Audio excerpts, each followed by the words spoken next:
The Galactic Council's main chamber was silent. Hundreds of alien leaders sat in a circle, their long robes dragging over the polished floor. Their eyes fixed on the great holoscreen in the center. On that screen was a single dot, moving slowly through the darkness of space.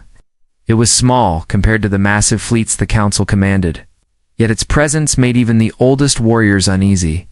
The young alien cadet, Lero, stood near the back of the chamber, his scaled hands clenched. Behind him, he had never seen the Council so tense. The whispering was constant, low voices speaking in dozens of different languages. But every whisper carried the same words. The human warship is here. No one in the galaxy had expected humans to come this far.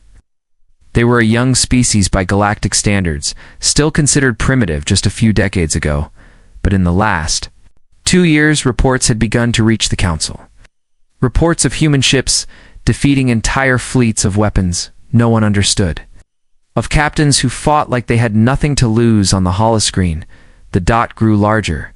Now its shape could be seen long, black, and sharp, like a blade drifting through space. It did not glow with the bright lights most ships carried.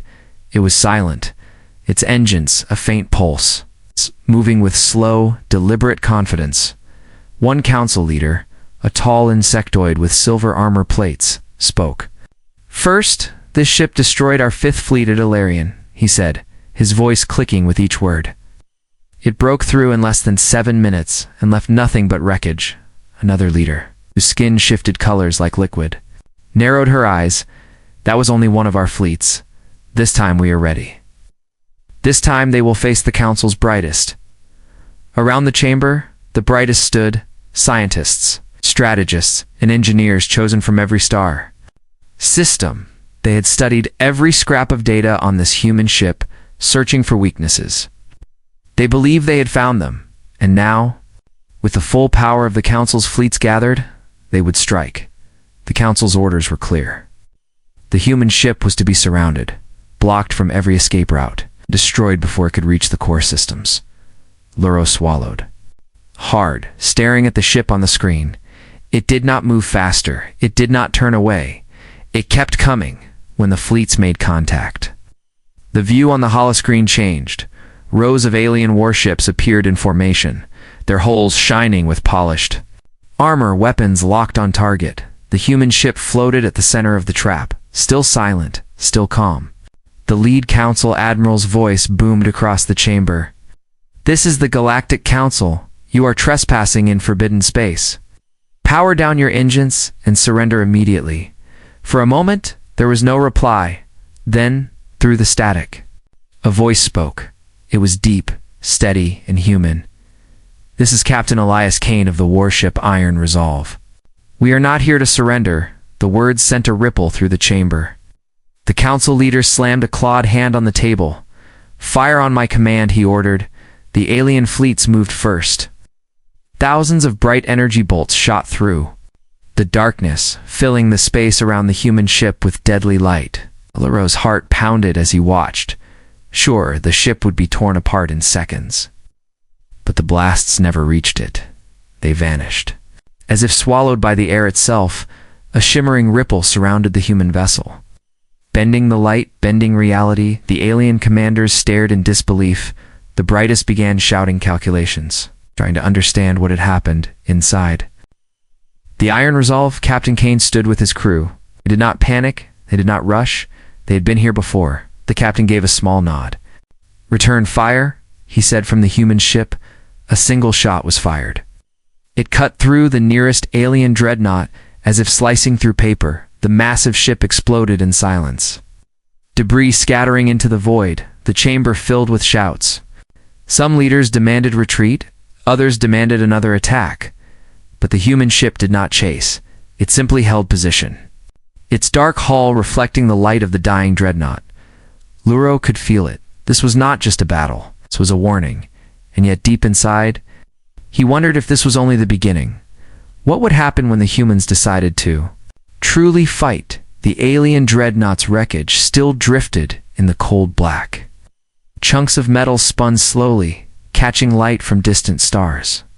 Every alien officer in the council's chamber stared at the holoscreen. unable to believe that a single shot from the human warship had done that. The lead admiral's mandibles twitched with anger. They were lucky, he growled. Their trick will not work twice. His voice echoed, but it carried more fear than confidence. The brightest, those chosen to outthink humanity, began speaking at once. They are using a shield system that absorbs energy, one scientist hissed. It is like nothing in our archives, another replied. If we can overload it with simultaneous strikes, it will fail. The order was given. All fleets were to fire together. No hesitation, no mercy. From hundreds of alien ships, the weapons charged again, glowing bright enough to paint the darkness with streaks of blue and red. The iron resolve did not move. Its black hull floated like a shadow between stars. Waiting, Lero, the young cadet, stood frozen at the back of the chamber. He could feel the tension in the air. His scaled fingers dug into the railing as he watched.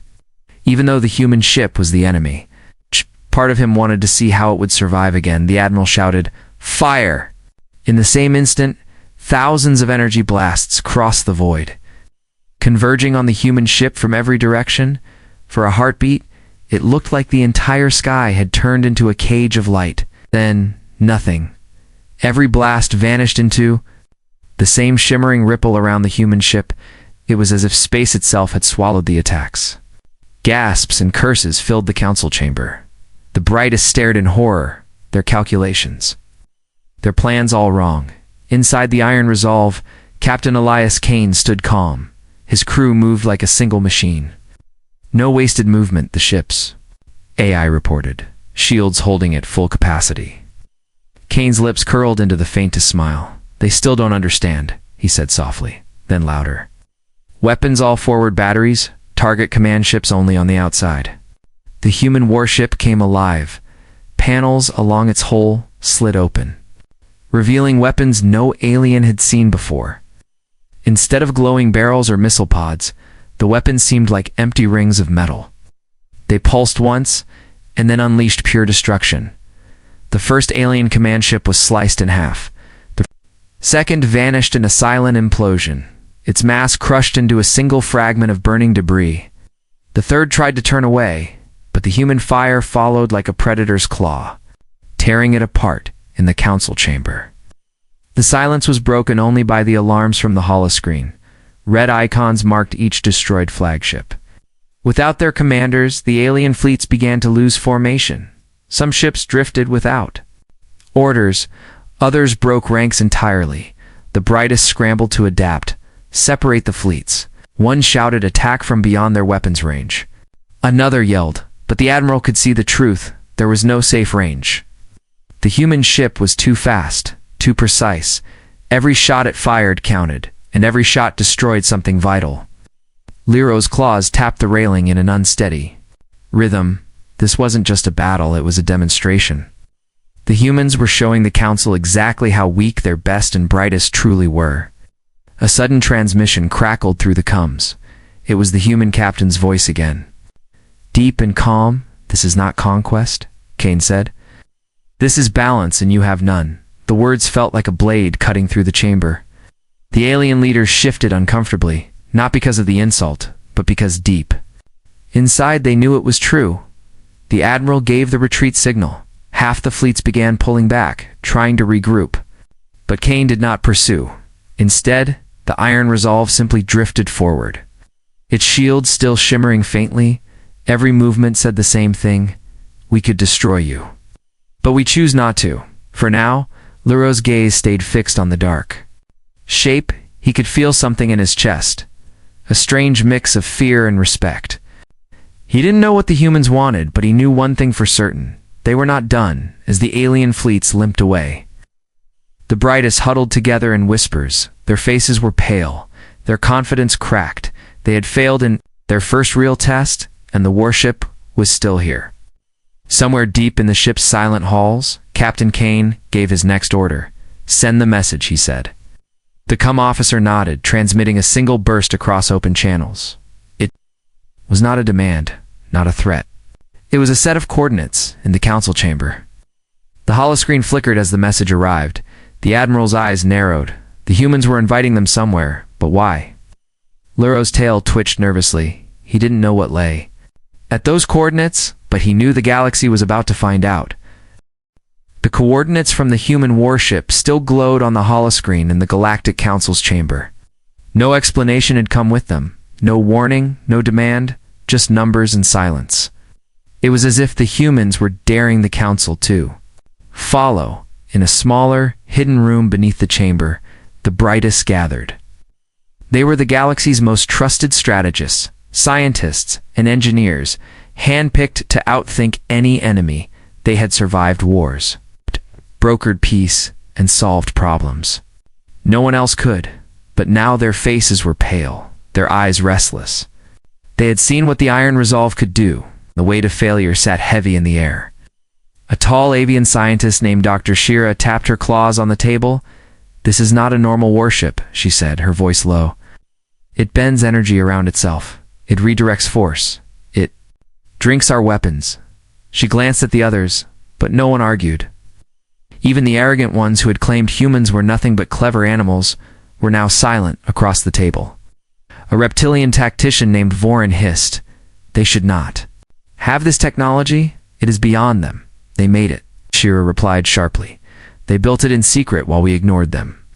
And now they are showing us that our greatest minds cannot even understand how it works." The brightest began replaying the battle footage on a smaller holodisplay. Frame by frame, they studied the moment when the alien fleets fired.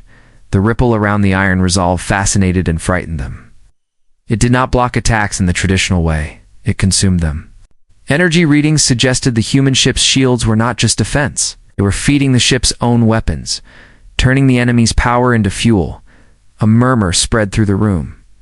If that was true, then every time the fleets fired, they had only made the humans stronger. Vorin's tail lashed in anger. "We have fought empires and machines," he growled, "but never an enemy that wants us to attack a younger strategist." Pale-skinned and trembling asked the question. No one wanted to hear, "What if this ship is not their only one?" The room went quiet. No one dared answer, but in their minds, each brightest saw the same terrifying image. Dozens, maybe hundreds, of human warships appearing across the galaxy. Dr. Shira leaned back in her chair, staring at the ceiling. "They sent us those coordinates for a reason," she said. "They want us to go there. They want us to see something." Vorin shook his head. "Or they want to lure us into a trap on the other side of the galaxy, inside the Iron Resolve." Captain Kane stood in the war room. His crew gathered around a three-dimensional map. The coordinates they had sent were highlighted in red, an empty system. "Far from any major trade routes? Do you think they'll come?" asked Lieutenant Harris. Kane nodded slowly. "They have to. Their pride will not let them ignore us." Back in the Council's secret chamber, the brightest argued for hours. Some wanted to send a small scout fleet to the coordinates. Others demanded a full-scale attack. One elder scientist warned that sending anyone at all might be exactly what the humans wanted. But fear and curiosity had already taken root. They had to know what the humans were planning. The decision was made. A select force of the Council's most advanced ships would go, not to attack, but to watch. They would gather every possible, reading every detail. If the humans had a weakness, this mission would find it. As the meeting broke apart, Dr. Shira lingered by the holodisplay. She replayed the moment the human captain's voice had come through. It was calm, almost gentle, but every word had carried weight. "This is balance, and you have none," she whispered the words to herself. Feeling the truth in them, the Council had grown fat on power. Certain no one could challenge them now. A single human ship had cracked that illusion. Hours later, the chosen fleet prepared to leave. Their hulls gleamed, their engines hummed with precision. Each ship carried experimental scanners and weapon systems, tools the Council had never dared reveal before. They believed that with the right data, they could finally defeat the Iron Resolve. Luro, the young cadet, stood on one of the departing ships. His hands trembled slightly as he strapped himself in. He remembered the human ship's dark shape against the stars. He remembered the way it had moved, slow, steady, as if certain of victory. A part of him wanted to believe the brightest could find a way to stop it. But deep inside, another part of him feared what they might discover at those coordinates. The fleet slipped into faster-than-light travel. The stars stretched into long lines in the silent hum of the engines. Luro thought about something Dr. Shira had said. They want us to see something. What could the humans possibly show that would frighten the Council more than what they had already done? In the darkness of space, the Iron Resolve was already waiting at the coordinates. Its weapons were quiet, its engines low. The crew moved with quiet focus. Kane stood at the viewing window, watching the endless black. "They'll be here soon," he said, "and when they arrive, the galaxy will never see humans the same way again." Long before the Iron Resolve appeared on the edge of the Council's territory, long before its first shot cut through a dreadnought like paper, the idea for the warship had been born in the cold silence of space. It began after the siege of Titan, when human colonies watched helplessly as the Council's peacekeeping fleets destroyed their defenses. The humans had signed treaties, paid tribute, and followed the Council's laws, but still, the fleets came. It was then that a small group of human leaders met in secret. They decided humanity would never again depend on the mercy of others. In a hidden asteroid belt far from known routes, they built their first secret shipyards. No one outside the project even knew they existed. The asteroid mines were listed as abandoned in official records, but inside, thousands of workers, engineers, and scientists labored day and night. They worked under old lights and recycled air. Every bolt they turned, every circuit they soldered, carried a single purpose: survival. Captain Elias Kane had been a young officer then. He had watched the siege from the surface of Mars, powerless to stop it, when the secret project began.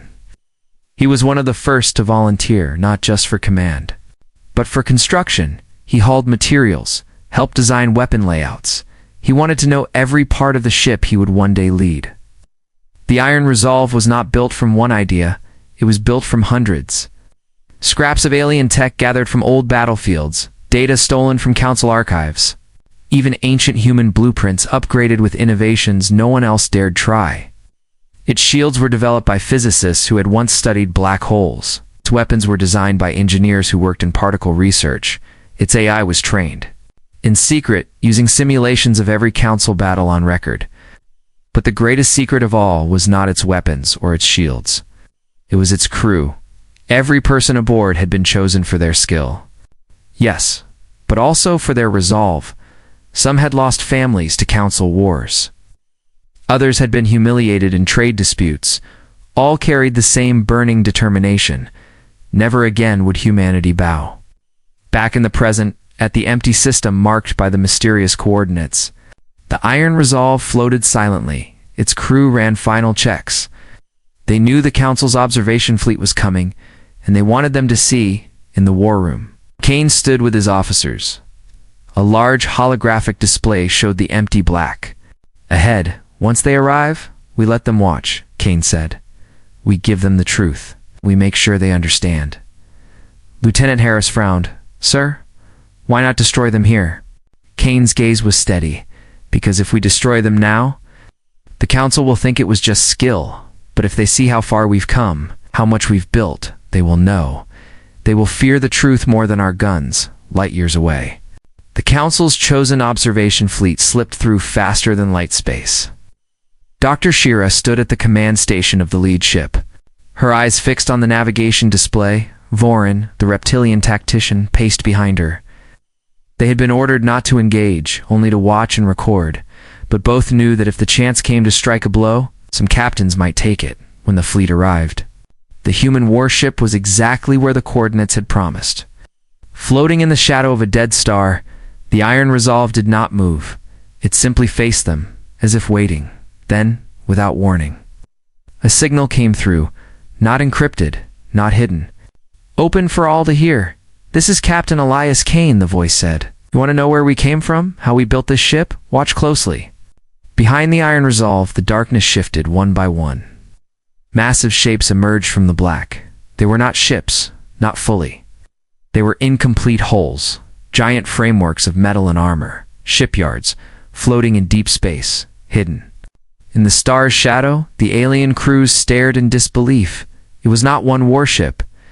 It was a production line. The Iron Resolve was only the first finished vessel, and around it, dozens more were in construction. Dr. Shira's claws dug into the console. "They've been building a fleet," she whispered. "Right under our noses," Iran growled. "And when those are complete—" He didn't finish the sentence. Kane's voice continued, calm and clear. "Every piece you see here was built by human hands. Every weapon forged from the lessons you taught us when you burned our worlds. We didn't steal your technology. We learned from your mistakes. The observation fleet stayed frozen. None dared fire. They had been sent to study one ship. Instead, they had discovered the birth of an armada." On the Iron Resolve, Kane turned from the station. His crew watched him in silence. "They'll go back and tell the Council," he said. "The Council will try to stop us before these ships are ready." He paused, a faint smile crossing his face. "That's exactly what we want." Because the humans had another secret. The shipyards they had just revealed were not the only ones. There were more hidden deeper, scattered across uncharted space. The Iron Resolve had only shown the Council what it wanted them to see. The real edge was still hidden, waiting for the right moment. The Council chamber had never felt so heavy. Not during wars, not during famines, not even during the collapse of entire civilizations. But now every leader sat in silence, their eyes fixed on the massive holodisplay showing the secret human shipyards. The recording from the observation fleet played again. Each time the image of the half-built warships appeared, the air grew colder. The lead admiral's voice finally broke the silence. "One ship was a problem," he said slowly. "A fleet of them is a disaster." His claw tapped against the table, the sound sharp. "We must act before they finish construction." But even as he spoke, fear had already spread among the Council. Some leaders whispered about negotiation, others demanded an immediate strike with every fleet they had. The brightest were called in once again. Dr. Shira entered the chamber with Vorin at her side. They could feel the tension pressing down like a storm. "They showed you those shipyards for a reason," Shira began. "They wanted you to panic, to act quickly, to waste your strength." Vorin's tail flicked. "Or they wanted to scare us into surrender," he hissed. A murmur ran through the chamber. The word surrender had never been spoken in this room before. The Council's oldest member, a being whose body shimmered with starlight, leaned forward. "If they finish those ships, the balance of power will break forever," he said. "Even if we destroy the Iron Resolve, the others will rise." The Admiral slammed a claw on the table. "Then we attack now," he growled. "We send our best fleets, our strongest weapons, and burn those shipyards before the humans can strike." But it was not that simple. The brightest warned that the Iron Resolve had already proven it could survive against overwhelming force. If the Council committed all their fleets to the attack and failed, the humans would gain not just victory, but absolute dominance, and the galaxy would never recover. In the shadows of the chamber, an ambassador from the trade world spoke. "If we cannot crush them with ships, perhaps we can strangle them in other ways, block their supply lines, cut their trade, starve their people." It was a cruel idea, but in that moment, no one dismissed it. Back at the observation fleet's base, Luro listened as orders poured in. He had returned from the mission shaken. Image of the shipyards burned in his mind. The way the human captain had spoken, calm, certain, haunted him. Now, the Council wanted to use every resource to strike, and young officers like him would be the ones flying into the fire. In a quiet corner, he overheard Dr. Shira speaking to Vorin. "They're rushing," she said. "They're not thinking like strategists. They're thinking like prey." Vorin's eyes narrowed, and prey makes mistakes. Meanwhile, in the cold reaches of the empty system, the Iron Resolve remained in position. The Council fleets had not yet arrived inside the ship.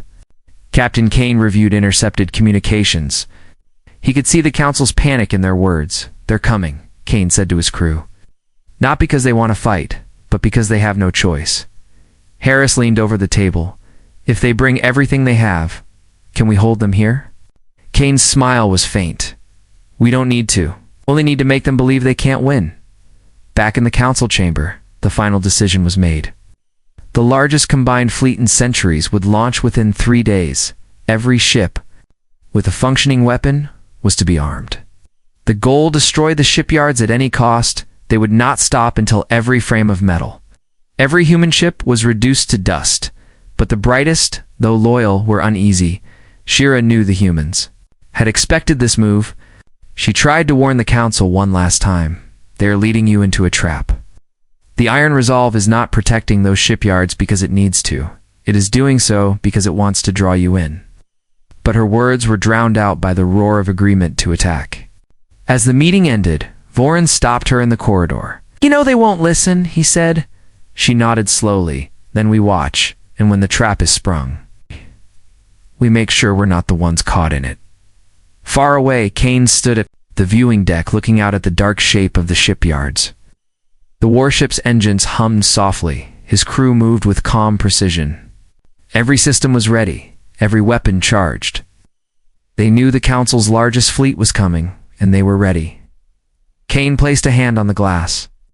"Let them come," he murmured. "Let them think they're hunting us," because he knew. When desperation controlled the enemy, victory was only a matter of time.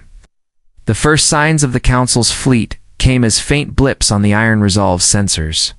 At first there were only a few, scattered across the edges of the system, then more appeared, then more, until the entire tactical display glowed red with incoming ships. From the bridge of the Iron Resolve, Captain Kane watched the readings climb, estimated fleet size. He asked calmly, "Over 2,000 warships," replied Lieutenant Harris. Kane nodded as if the number was expected. "They brought everything," he said softly. "Good. Outside." In the cold black of space, the human warship floated in front of the half-built shipyards. Its black hull absorbed the faint starlight. Every weapon port was open, every shield generator humming. The crew moved with steady purpose. There was no panic here, no rush, only readiness across the system. The Council fleet slowed to formation. Rows of dreadnoughts, cruisers, and destroyers filled the void. Their hulls gleamed with war paint and symbols of countless victories. They had fought pirates, rebels, and rogue AI empires. But none of those enemies had ever filled them with the unease they felt now, on the bridge of the Council's flagship. Admiral Koresh leaned forward in his command chair, his four eyes locked on the image of the Iron Resolve. "One ship," he growled. "One ship holding against the Council will end today." The brightest had been placed aboard command ships to advise. Dr. Shira stood behind Koresh, her feathers tense. Voran stood at the opposite side, arms folded. They had told the Council this might be a trap, but now there was no stopping then. Battle. The first wave began. Thousands of energy blasts surged toward the Iron Resolve.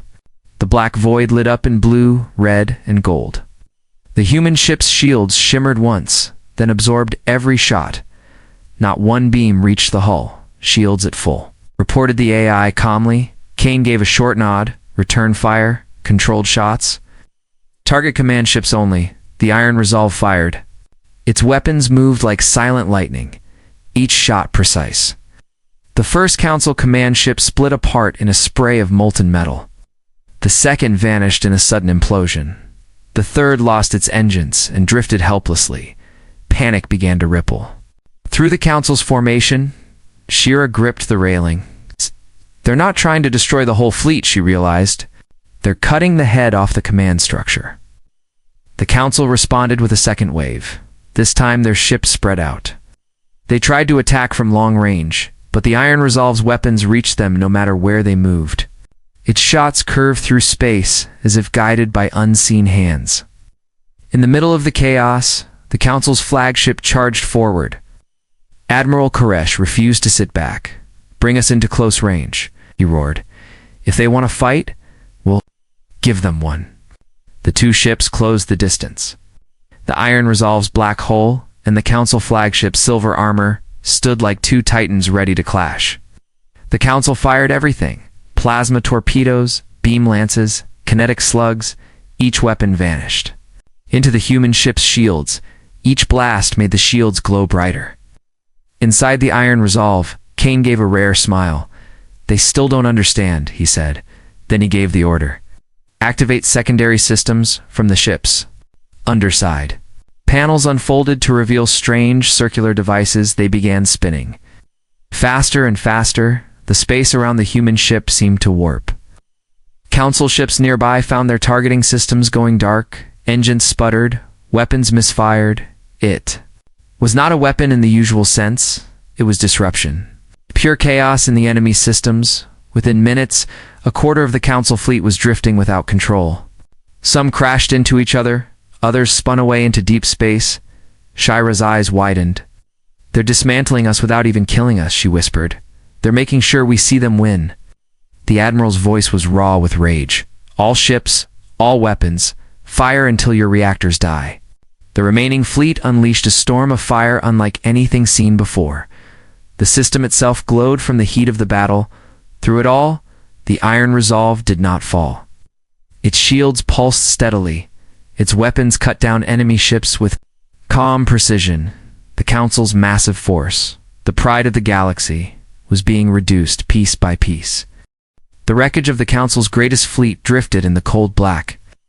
Shattered ships turned slowly, their broken hulls catching faint glimmers of starlight. The battle was over.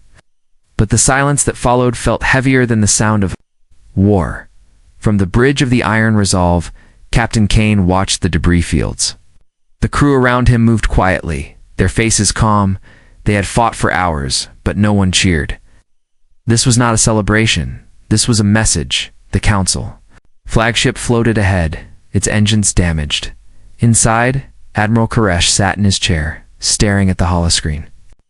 The human ship was still there, black and silent, its shields humming faintly.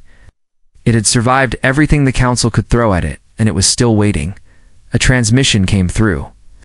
"This was your best," Kane's voice repeated. And it wasn't enough. The words struck harder than any weapon. The brightest stood in silence. Shira's feathers lay flat. Her eyes fixed on the human captain's image. Voron's jaw tightened. They had spent their lives believing the Council was untouchable. Now one ship had torn that belief apart. Kane's voice continued. "You think this is about one warship? It's not. The Iron Resolve was never alone. At first, they thought it was just a threat. But then, the space behind the human ship began to shift. One by one, shapes emerged from the darkness.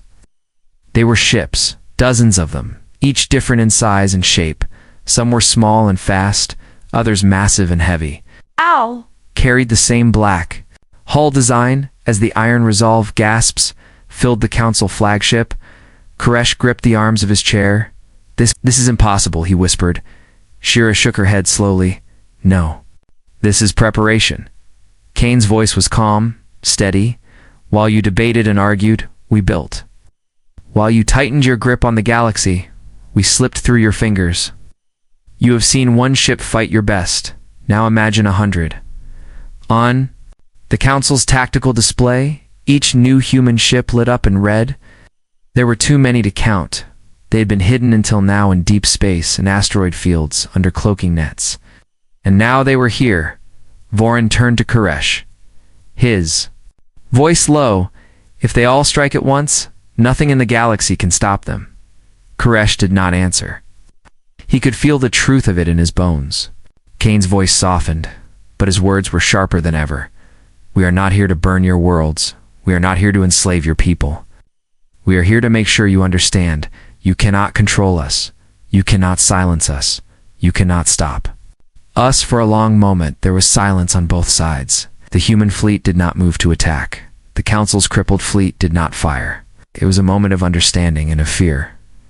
Finally, Koresh spoke, his voice heavy. "What do you want?" Kane's reply was immediate. "Balance. An end to your raids, your blockades, your endless demands. Leave humanity to choose its own path." Shira stepped forward, speaking not as an advisor, but as herself. "If we refuse," she asked. Kane's expression did not change. Then this was just the beginning. The Council had faced strong enemies before. They had fought wars that lasted decades. But they had never faced an enemy that had already won before the first battle began. Back on the Iron Resolve, Kane turned to his crew. "Transmit the final coordinates," he ordered. A cum officer sent the signal. It carried not to the Council fleet, but to hidden human bases across the galaxy. It was a recall signal, a call for every hidden human warship to regroup. In systems far beyond Council control, black-hulled ships stirred from their hiding. Places engines lit, shields came online, the galaxy was moving toward a new balance, one the Council had no power to stop. On the Council flagship, Koresh leaned back in his chair. The battle was lost. The war had not even truly started, and already the outcome was clear. Kane's final words came through the coms. "We came alone to show you your limits now. The rest of us are coming." The transmission ended. The human fleet turned slowly, engines glowing faintly in the darkness. One by one, they slipped into faster-than-light travel. Vanishing into the void, the Iron Resolve was the last to leave. Its black hull faded into the distance until the Council was left alone. Floating in the wreckage of its pride, Shira stood in silence, her mind racing. Vorin finally spoke, his voice low and certain. "This isn't the end," he said. "It's the start of something the galaxy will never forget."